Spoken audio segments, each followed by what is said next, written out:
As máquinas da Segunda Guerra Mundial. Os nazistas. Episódio 5. O desafio. Primeiro ato. O Plano Z.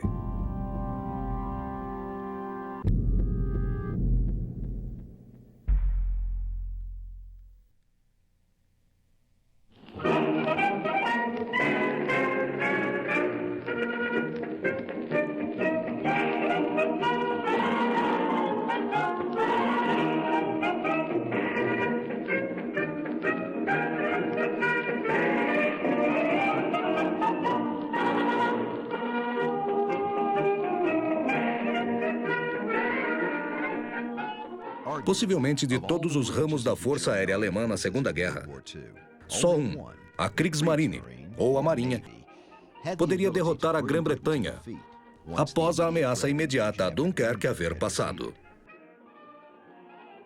Fossem os U-Boats no Atlântico, ou os grandes navios como o Bismarck ou o Tirpitz no Atlântico Norte, a Kriegsmarine conseguia, durante os ataques ao sistema de comboio, de subjugar a Inglaterra.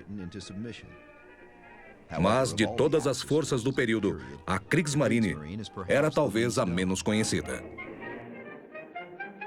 Sob os termos do Tratado de Versalhes, a Alemanha só poderia ter 15 mil homens, 6 couraçados e não mais de 10 mil toneladas, 6 cruzadores, 12 destroyers, 12 torpedeiros e nenhum submarino.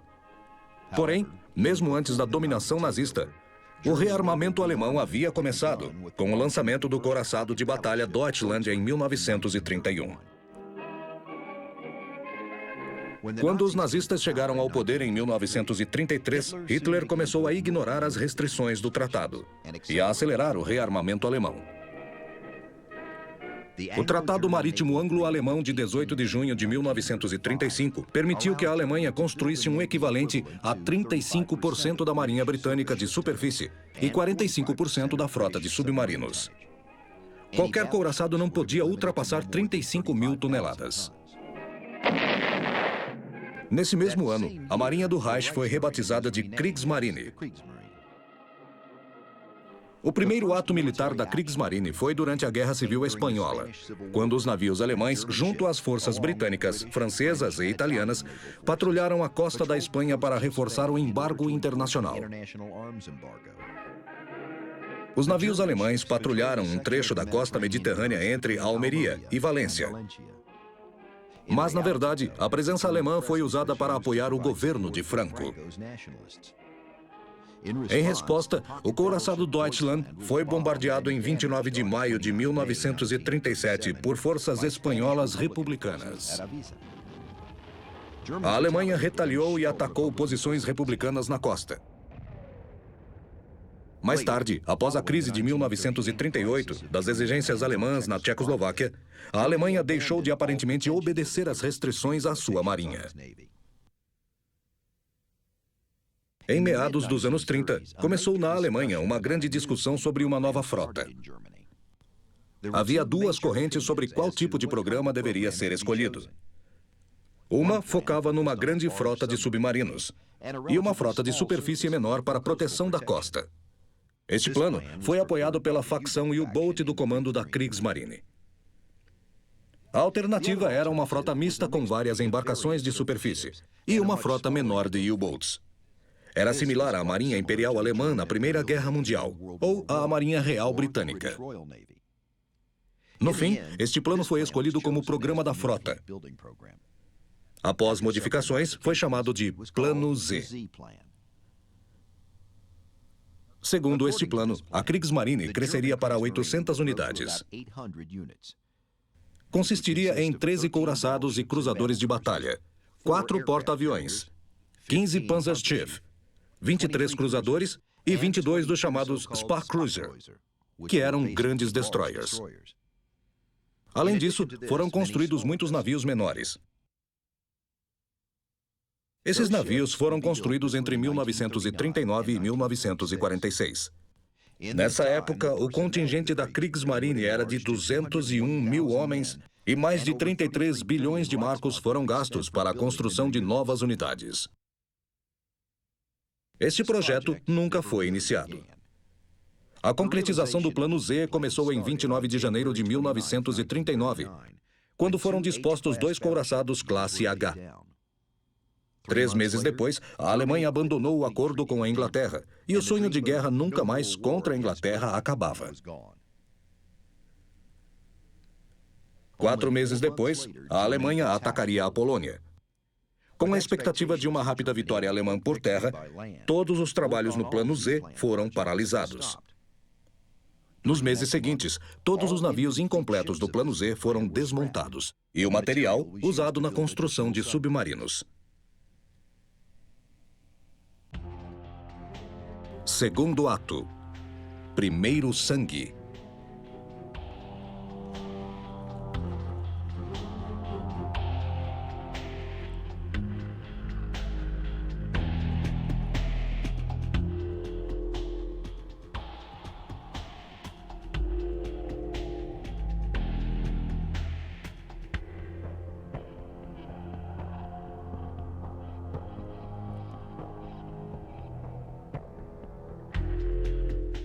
Em maio de 1940, sem relações com seus antigos aliados do continente, a Grã-Bretanha dependia cada vez mais do controle de seu império e cada vez mais dos Estados Unidos. Acima de tudo, era essencial à sua sobrevivência proteger as linhas do Mediterrâneo e do Atlântico. Se uma delas fosse cortada, as consequências poderiam ser fatais. Batizo este navio, Rei George V. E que Deus o abençoe e a todos que nele servirem.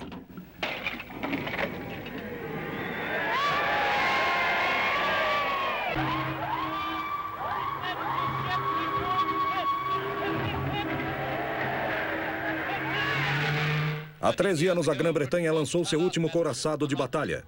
Tomara que este seja o último necessário a ser lançado. Sonhamos em construir um mundo melhor, onde não haja armas e a tragédia da guerra. Hoje, esses sonhos são despedaçados, mas uma verdade permanece. Uma poderosa Marinha Real Britânica é a melhor garantia, não só da segurança da nossa população, mas da paz do mundo todo. O rei Jorge V e outros navios que se seguirem a ele representam o novo espírito da Grã-Bretanha, que lidera todas as nações com força e determinação pela paz.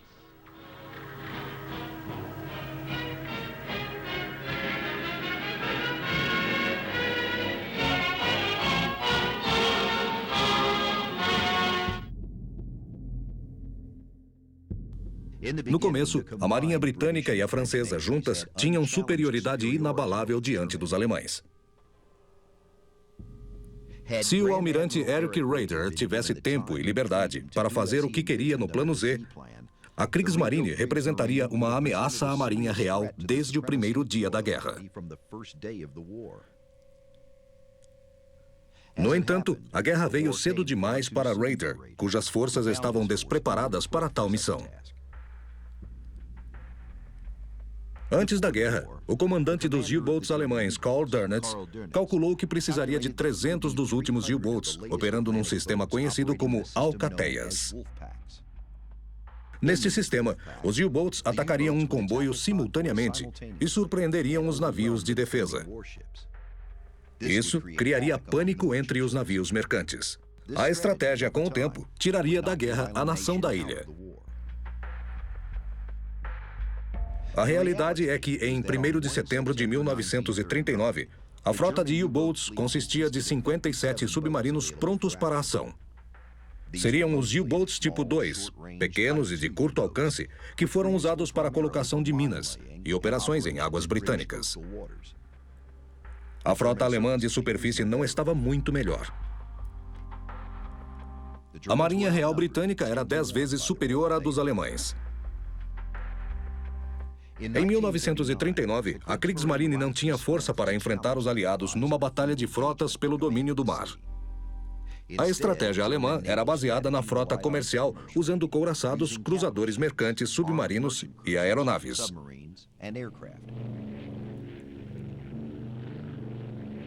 Muitos navios de guerra alemães já estavam no mar quando a guerra foi declarada.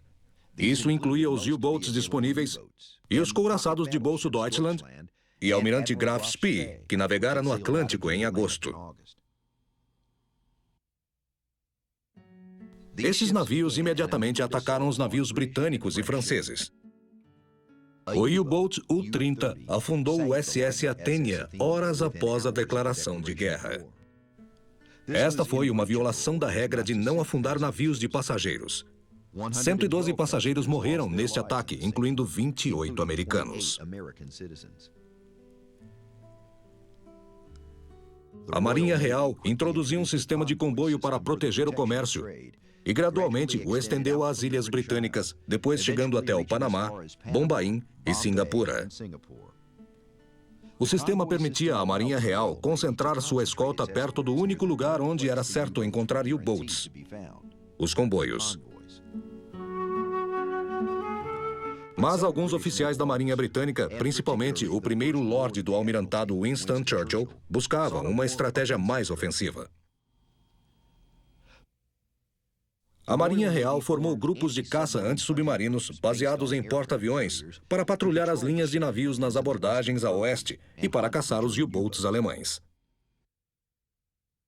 Mas essa estratégia tinha erros profundos, pois o U-Boat, com sua silhueta minúscula, conseguia localizar os navios de guerra e submergir muito antes de ser alcançado por eles. Os porta-aviões não ajudavam muito. Apesar de conseguirem localizar submarinos na superfície, nessa época, não tinham armas adequadas para o ataque. Qualquer submarino encontrado por uma aeronave já estava longe quando as unidades de superfície chegavam. A estratégia de grupos de caça se revelou desastrosa em poucos dias. Em 14 de setembro de 1939, o porta-avião britânico mais moderno, o Ark Royal, quase foi afundado quando 3 torpedos do U-39 explodiram antes da hora. O U-39 foi afundado pelos destroyers da escolta, tornando-se a primeira perda de U-Boat na guerra. Sem aprender a lição, outro porta-avião, o Courageous, foi afundado 3 dias depois pelo U-29. Destroyers de escolta, que caçavam U-Boats, continuaram a fazer parte da equivocada estratégia anti-submarinos no primeiro ano da guerra. Os U-Boats eram ardilosos e os comboios sem proteção corriam risco ainda maior. O sucesso dos alemães ao afundar o Courageous foi superado quando um comandante do U-Boat Gunther Prien, no U-47, penetrou o ancoradouro naval britânico em Scapa Flow e afundou o HMS Royal Oak. Prien de imediato tornou-se um herói na Alemanha. No Atlântico Sul, forças britânicas eram castigadas pelo cruzador almirante Graf Spee, que afundara 9 navios mercantes de 5.000 toneladas no Atlântico Sul e no Oceano Índico durante os primeiros 3 meses de guerra. Os britânicos e os franceses formaram uma série de grupos de caça, incluindo 3 cruzadores de batalha, 3 porta-aviões e 15 cruzadores para irem atrás de Raider e Deutschland. Esses grupos varreram o oceano durante meses, sem sucesso, até que um almirante britânico teve um palpite.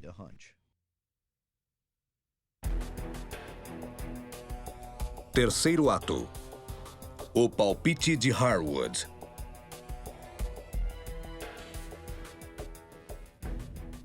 No dia anterior à declaração da guerra, o primeiro-ministro Neville Chamberlain indicou Winston Churchill como primeiro Lorde do Almirantado. 25 anos antes, Churchill tivera o mesmo trabalho e tinha preparado a Marinha Britânica para lutar na Primeira Guerra Mundial. No dia de sua indicação, a Marinha enviou uma mensagem a todos os seus navios. Winston está de volta. Churchill entendia a importância do poder marítimo para a sobrevivência de seu país. Embora os submarinos fossem o maior perigo para a Marinha inglesa, não era o único. A Alemanha tinha muitos cruzadores prontos para o combate, além de 3 couraçados de bolsos e 2 cruzadores pesados. Todos eram mais novos, rápidos e mais poderosos que qualquer cruzador pesado britânico. Quando ficou evidente que a guerra era iminente, Raider enviou seus submarinos para esperarem nos mares do norte. Também ordenou que os couraçados Graf Spee e Deutschland cruzassem o Atlântico Sul. Ficariam distantes das águas marítimas normais e podiam enviar secretamente navios-tanques e navios extras. Tecnologicamente, o almirante Graf Spee estava à frente de seu tempo, em especial em termos de velocidade. Alguns disseram na época que 2 navios iguais devem ter existido, o que explicaria o número de vezes em que foi avistado em locais distantes. Depois de ser encomendado em 1936, o almirante Graf Spee serviu como nau-capitânia até 1938 e fez missões militares internacionais de controle na costa da Espanha durante a Guerra Civil. Em setembro de 1939, o capitão Hans Langsdorff recebeu ordens de entrar na principal rota marítima entre Pernambuco, no Brasil, e a cidade do Cabo, na África do Sul. De setembro a dezembro de 1939, o almirante Graf Spee afundou 9 navios mercantes no Atlântico Sul e no Oceano Índico. A primeira vítima foi horas depois de receber as ordens. Langsdorff seguia as regras de combate de guerra na época e disse sobre os tripulantes desses navios: nenhuma sua vida foi perdida nos afundamentos. O cruzeiro capturado foi transferido para o navio-tanque Altmark. Mais tarde, esses 303 tripulantes foram libertados à força da Noruega pelo destroyer britânico HMS Cossack.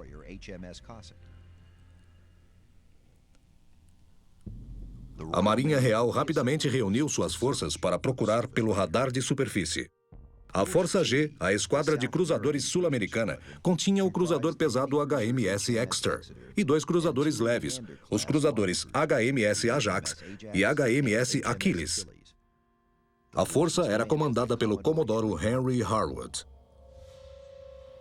Harwood estudava suas cartas e marcava todas as vítimas do Graf Spee e percebeu um padrão. Ele suspeitava que o Raider tentaria atacar na passagem de navios pelo estuário do Rio da Prata entre o Uruguai e a Argentina. Os 3 couraçados estacionaram no estuário em 12 de dezembro e esperaram.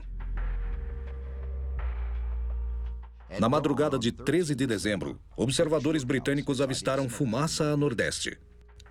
Era o couraçado de batalha de bolso alemão a menos de 32 quilômetros de distância. Harwood provou que seu palpite estava certo. Langsdorff viu os navios britânicos quase ao mesmo tempo em que ele foi visto e partiu em direção a eles imediatamente. Apesar de ter identificado o Exeter corretamente, Langsdorff suspeitou que os 2 cruzadores eram pequenos destroyers. Ele achou que os navios protegiam um comboio mercante, cuja destruição seria um prêmio. A mais de 25 quilômetros, o Graf Spee abriu fogo com seus 6 canhões de 280 milímetros. Os tiros caíram próximos do Exeter, na altura do meio do navio. Pedaços de bombas mataram os tripulantes do torpedo, danificaram as comunicações do navio e confundiram os dutos do navio e os faróis. 3 minutos depois, a uma distância excessiva, o Exeter começou a revidar. O Achilles disparou 1 minuto depois disso, e o Ajax 7 minutos depois que o navio britânico havia disparado. O primeiro grande episódio da Segunda Guerra Mundial havia começado.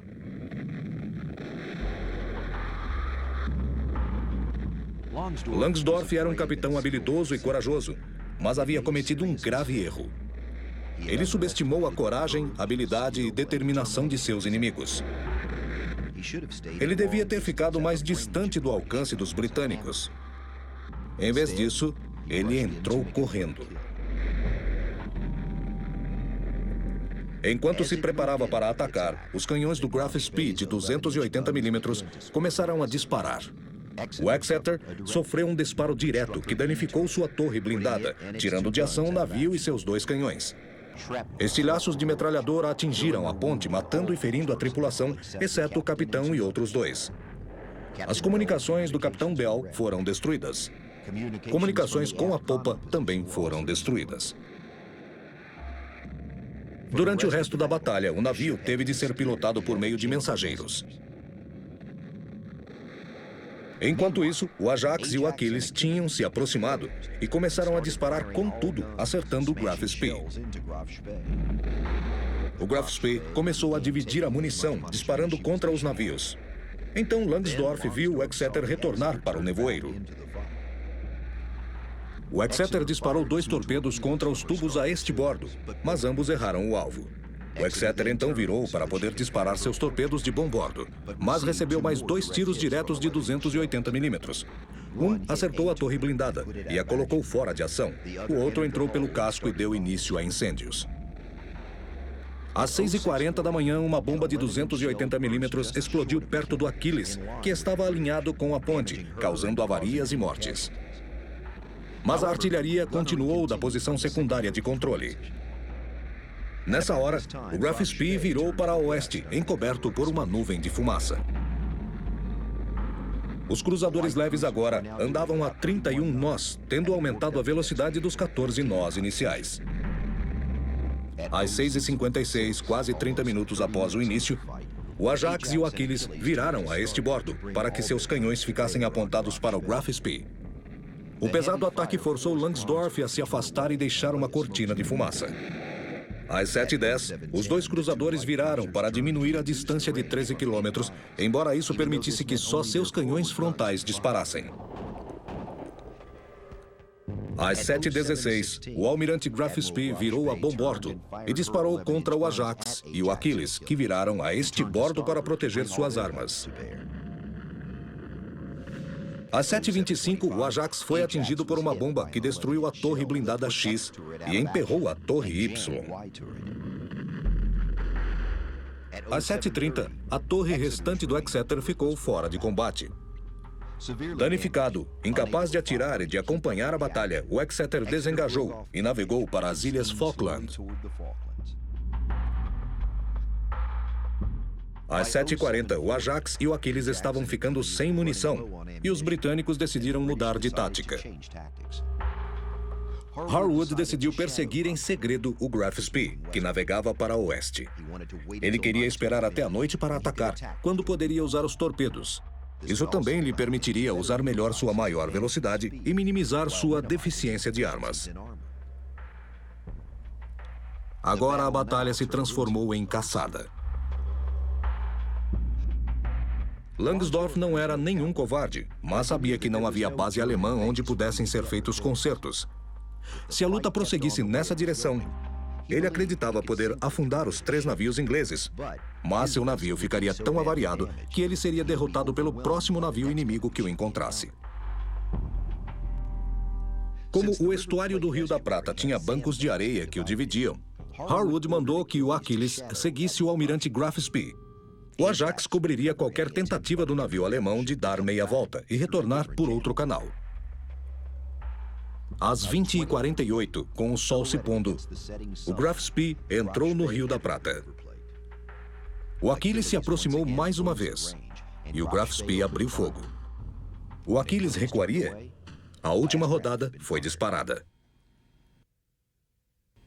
Durante a batalha, um total de 180 homens morreu dos 2 lados, incluindo 36 do almirante Graf Spee.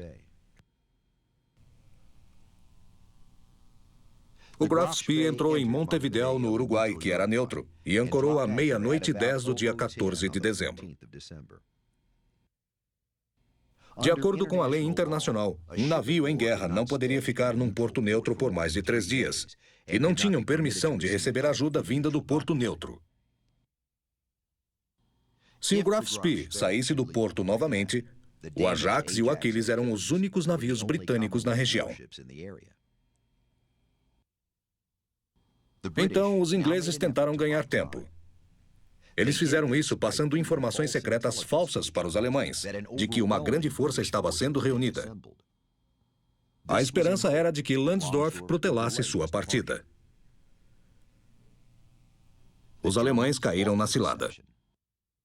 O Graf Spee também tinha usado 2/3 de sua munição de 280 milímetros, e o que restava daria para apenas 20 minutos de batalha. Isso não bastaria para ele sair ileso de Montevidéu, muito menos para voltar à Alemanha. Enquanto intensas negociações se desenvolveram, Langsdorff consultou seu comando na Alemanha.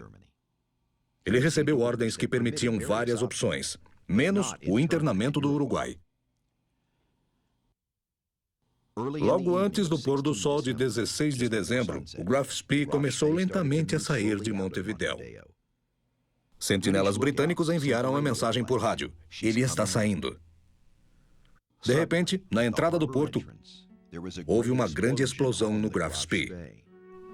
Langsdorff tinha explodido sua própria nave. Antes de sair do porto, ele tinha passado toda a sua tripulação, a não ser alguns homens, para um navio mercante alemão no porto.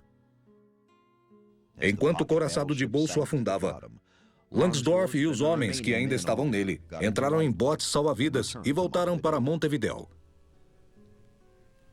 Ele havia decidido não prosseguir com a batalha, porque não podia se dar ao luxo de perder mais homens numa luta inútil. 3 dias depois, Langsdorff se matou com um tiro. Ele foi enterrado em Montevidéu com todas as honras militares e vários oficiais britânicos compareceram.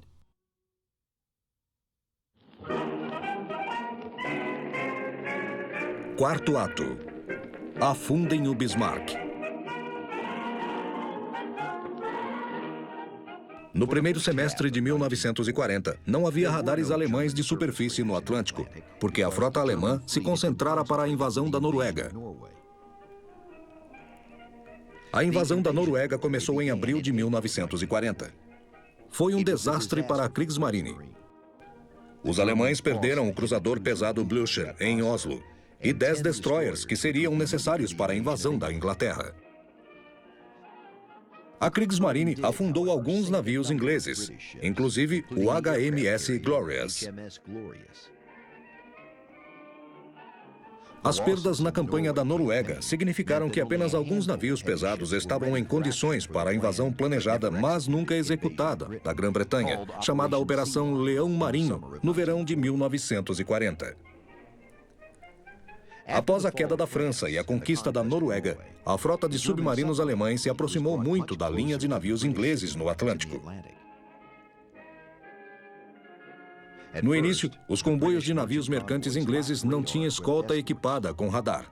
Isso tornava muito difícil detectar os submarinos em seus ataques noturnos de superfície. Além disso, esse foi um dos anos mais bem-sucedidos em termos de número de navios mercantes afundados, comparado ao número de submarinos perdidos. Quando a Itália entrou na guerra em junho de 1940, começou a Batalha do Mediterrâneo. 62 submarinos alemães foram transferidos para lá, conseguindo passar pela base naval inglesa de Gibraltar. Os submarinos do Mediterrâneo afundaram 24 grandes navios aliados, incluindo 12 destroyers, 4 cruzadores, 2 porta-aviões e um couraçado. Também afundaram 94 navios mercantes, num total de 449.206 toneladas. Nenhum dos submarinos do Mediterrâneo retornou à sua base. Todos afundaram em batalha, ou foram afundados por sua tripulação no fim da guerra. A partir do verão de 1940, um número crescente de navios de guerra e navios mercantes armados se deslocou para o Atlântico. O poder de um couraçado contra um comboio foi demonstrado pelo destino do comboio HX-84, com o qual se encontrou com o couraçado de bolso alemão Almirante Scheer, em 5 de novembro de 1940. O Almirante Scheer rapidamente afundou 5 navios e avariou vários outros à medida em que o comboio se dispersava. Somente o sacrifício do cruzador mercante armado HMS Jervis Bay e o anoitecer permitiram que o resto do comboio escapasse. Em janeiro de 1941, os cruzadores alemães Scharnhorst e Gneisenau, que eram mais potentes que qualquer navio aliado que pudesse alcançá-los, partiram da Alemanha para atacar navios mercantes na Operação Berlim. O cruzador Almirante Ripper localizou em 12 de fevereiro de 1941 o comboio SLS-64 sem escolta, que consistia de 19 navios, e afundou 7 deles. Com tantas embarcações alemãs de ataque no Atlântico, os ingleses tiveram que providenciar escoltas de couraçados para o maior número possível de comboios. Em maio, os alemães fizeram seu mais ambicioso ataque, a Operação Rheinbung, o Exercício do Reno. A marinha inglesa iria enfrentar seu desafio mais mortal. Hamburgo, 20 de fevereiro de 1939. O maior navio alemão construído pelo líder do Terceiro Reich foi batizado com o nome do líder do Segundo Reich.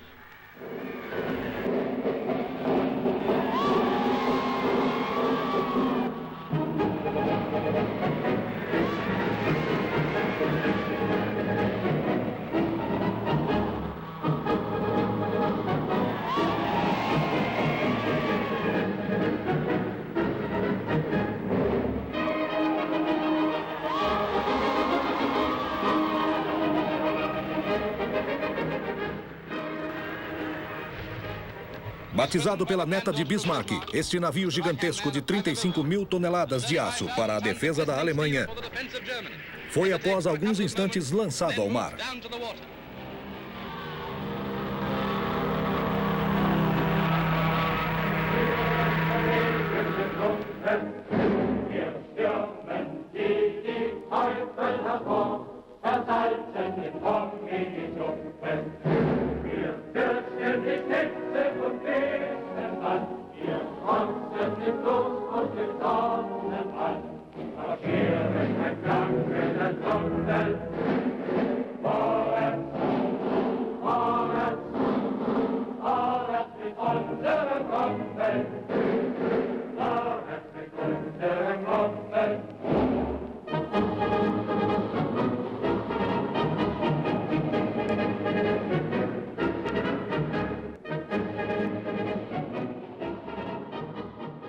O novo couraçado Bismarck e o cruzador Príncipe Eugen foram lançados ao mar para atacar os comboios.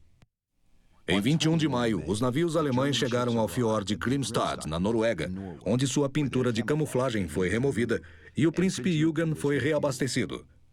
O Bismarck não foi reabastecido, o que se revelou um grande erro para operações posteriores. Sem que os alemães soubessem, eles foram fotografados por um Spitfire de reconhecimento inglês. Isso deu aos ingleses a localização exata dos navios alemães. Naquela noite, os navios alemães saíram do fiord em direção ao norte. O tempo piorava a cada hora.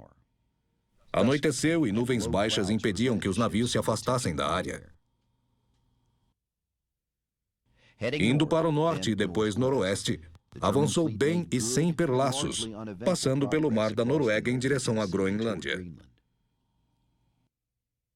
Ao anoitecer, em 23 de maio, a frota do Bismarck foi detectada pelos cruzadores pesados equipados com radar HMS Suffolk e Norfolk.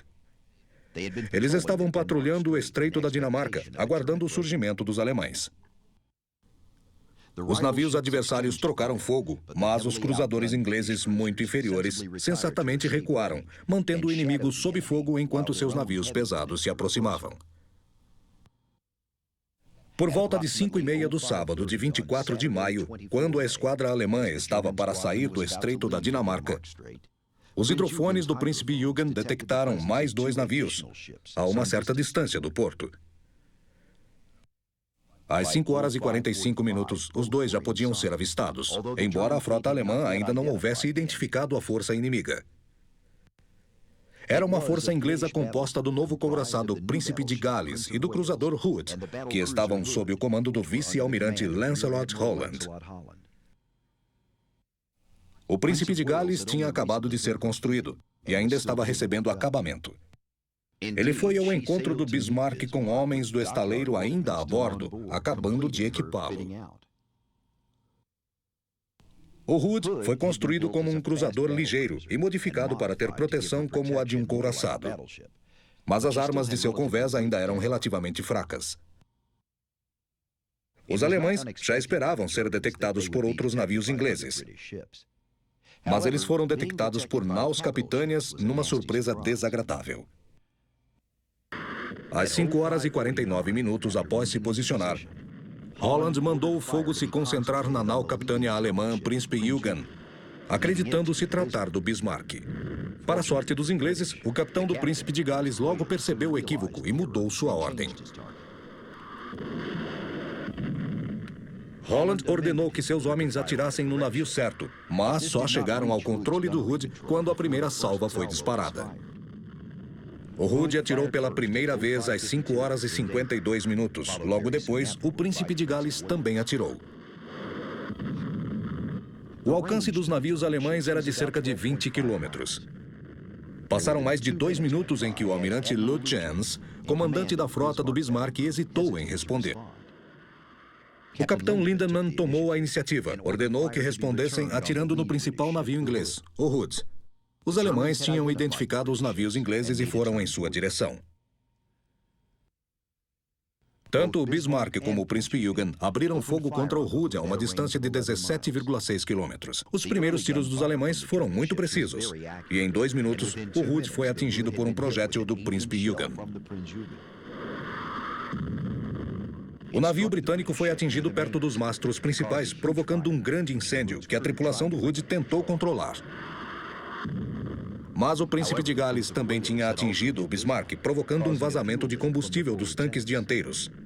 Lütjens ordenou que seu cruzador voltasse suas armas principais para o Príncipe de Gales, para onde estavam voltadas suas armas secundárias. Às 6 em ponto, o Hood, que ia se dirigir a bombordo para atacar o Bismarck, foi atingido por ele mesmo por pelo menos um projétil.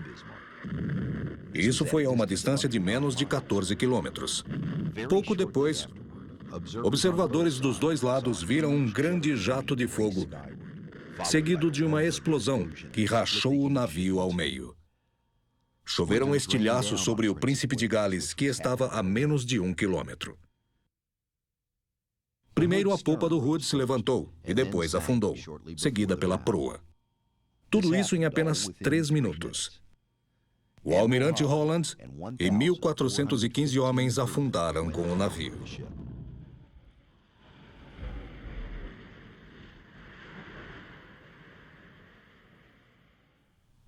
O Príncipe de Gales teve que ir em direção à frota alemã para evitar colidir com os destroços do Hood. E foi atingido com força algumas vezes, perdendo vários tripulantes na plataforma da bússola. Mas o fogo do Príncipe de Gales tinha causado danos no Bismarck. O couraçado inglês se afastou, soltando fumaça, com a torre de popa atirando brevemente sob controle local. O capitão Lindemann quis perseguir o Príncipe de Gales para afundá-lo. Mas o almirante Lütjens ignorou sua sugestão. A demora poderia fazer com que eles deparassem com mais navios de guerra, e sua tarefa principal não era destruir comboios. Por incrível que pareça, numa batalha que durou menos de 20 minutos, o Bismarck e o Príncipe Eugen, enfrentando navios muito maiores, destruíram uma nau capitânia e forçaram outra a recuar. Isso era algo quase inédito na história da Marinha Real. Apesar da comemoração a bordo do Bismarck, ele não estava a salvo. Os ingleses sabiam sua posição, seu radar de proa estava fora de ação e ele tinha sido atingido 3 vezes. Um dos projéteis fez a água entrar no depósito de combustível, o que o contaminou. Lütjens concluiu que teria de rumar para o litoral da França, e o estaleiro foi preparado para fazer os reparos.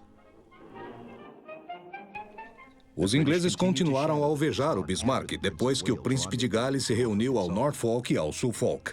Num dado momento, o Bismarck voltou a avançar, para dar ao Príncipe Eugen a chance de se afastar e escapar com a mensagem "Boa caça".